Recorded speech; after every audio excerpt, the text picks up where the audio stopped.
અંજાર શહેરના અમુક વિસ્તારોમાં ગટર અને કચરાથી લોકો હેરાન।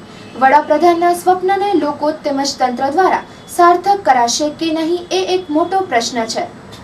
અંજાર શહેરના દબડા વિસ્તારના 4 રસ્તા પાસે ગટર તેમજ કચરાના લીધે લોકો પરેશાન છે। નગરપાલિકા તંત્રને અવારનવાર રજૂઆતો કરવા છતાંય તંત્ર દ્વારા આ સ્થાનિક રહેવાસીઓને કોઈ પણ જાતનો સાથ સહકાર અપાતો નથી।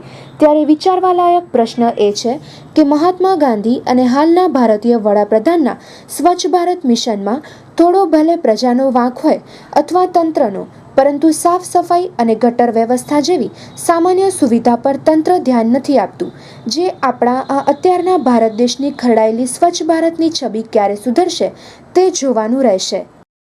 નમસ્કાર મિત્રો, આજે આપણે અહીંયા દબડા વિસ્તારમાં આવી રહ્યા છીએ કે આજે તમે જોયું મિત્રો કે આ ગટરની સમસ્યા દબડા વિસ્તારમાં કેટલી બધી અહીંયા છે।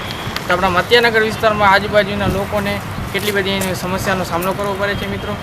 તો આવી શું નગરપાલિકા આવી રીતે કામગીરી કરી રહી છે, તમે જોઈ શકો છો। આપણે ગટરની વિડીયો લીધો, આપણે બધો નગરપાલિકાને આપે 1-2 આવેદનપત્ર પણ દીધા છે, પણ કોઈ પણ એમની તરફથી કોઈ પણ આપણે કામગીરીનો કોઈ પણ રિપ્લાય મળ્યો નથી।